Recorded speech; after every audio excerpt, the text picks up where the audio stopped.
Paalam mga kapatid, asa lolo ng bayan na magiging karakter ng veteran actor na si Freddie Webb sa inaabangang serye na Ang Himala ni Nino at live na live po, oh my God, the dashing debonair!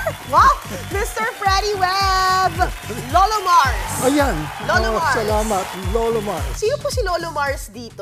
Si Lolo Mars, ako yun, ano. At ang bali, apo ko dito, si Nino.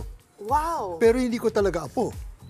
Ano lang ako, lolo-loloan lang. Okay. We met through a barangay called Bukang Liwayway. Dito, no? Dito po kami nagtagpo at si Nino po ay isang batang napakatalino. Just like any other young kid, no?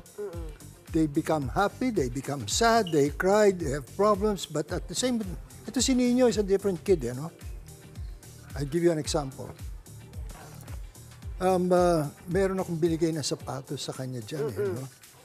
Alam mo, ginawa niya ako ng sulat na napakaganda. Oh, cute! Sabi ko nga ganyan, alam mo ninyo, sa kinatagal-tagal ko na ito, no, wala pa ako natanggap na sulat na katulad nito. Oh, wow! Para ano, no? Very sentimental. It is. I love it. And how are you? Because parang you're still in the grind, Sir Freddie, di ba? Talagang you're not stopping. Di ba? Like one taping after another. How do you keep up?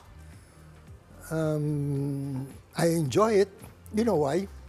It trains my memory to remember things. Alam mo yung Yung sa script. Alam mo yung script? Oo. Kailangan talaga may memorya mo yan, no? But we are blessed. You know why? We have a director top na Oo, isa rin. siyang kumbaga sa forgiving. Ano, mag-uusap-usap kami, sabihin ko sa kanya, Direk, ano sa tingin mo ito, no? Gusto niya. So far, no, knock on wood, everything na sinabi ko naman, ay tinatanggap niya. Ay, bongga. And speaking of, syempre, your wisdom is talagang, talagang fast, kumbaga, Sir Freddie. Pero how is it right now working with the young ones, di ba? Lalo na si Zion, talagang bagong-bago lang sa showbiz, di ba? Kamusta yung experience na yun, bantering with the young actors of today? Ako'y pinagpalad. You know why? Osmosis. Di ba nakakasama ko, panay bata eh. Correct. So, nakukuha mo. Kukuha ko. I love Diba? it. Ngayon nga kasama mo ang apo mo rito sa studio, di Sama ba? ko, nandiyan dyan yun eh. Yung pala mga ka-hangout mo. Yan ang sikreto for youth? Pass muna siya. Hindi, yeah, of course, no? I have a total of 10 grandchildren. Oh, wow. Yeah. So happy. Hey, but these grandchildren of mine are quite old already, you know? The oldest being close to 40. Oh, wow. And the Yet, youngest? The youngest is 18. Grabe. Oo nga, legal na. Ha? Legal na nga. Ewan ko Si Zion na Ang Himala si Nino, parang apo mo yung batang-bata ngayon. Oo, di ba? Grabe.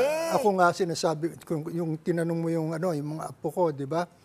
Ang inihiling ko lang sa kanila, pwede ba bigyan naman niyo ako ng apo sa tuhod? Grabe.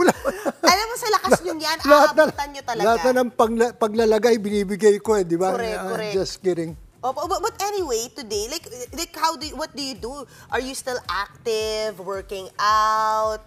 I try my best. You know, whenever I think that I need something more physical exercises, I try to get it. Magsasave ako, bibili ako. Pero ang magandang natutunan ko sa inyo, of course, lalo na po sa generation niyo, sir, is that you also take into consideration your mental exercise, and it's through the scripts that you read. Na importante rin po talaga, no, as we get a little bit older in life. And I love that, di ba? Kasi minsan nakakaligtaan natin yun eh. Di ba, isisipin natin, kailangan mag-exercise tayo, pero yung utak natin dapat mag-exercise din. Yeah. Ayan. But anyway, eto na, bago ang lahat, please invite everybody to watch Ang Himala ni Nino. Sobrang lapit na pala. Malapit na. Opo, ito po camera. Bago ko sabihin yung date, gusto ko lang magpasalamat sa inyo. Oy, salamat for po. giving us time to be able to invite people to watch Ang Himala ni Nino. Gonna be shown on the 30th of September. Oh, wow. Ilang araw na lang, ano? Correct. Next week. Next week. Next Opo, week na. Monday. Balik ako ha. Maraming salamat. Opo, before Eat Sa iyo, Bulaga. Ate Cheryl, oh. Lagi pong open. Laging Oo, open. no. Maraming salamat po and we're so Teka excited. muna. 11:15. 11:15 a.m. It's a programming of Eat Bulaga. Yes, before. Pre-prog. Bongga, napakaganda po ng time slot niyan, mga kapatid. And thank you so much again, Sir Freddie Webb, for gracing Lolo Mars, everyone! Thank you!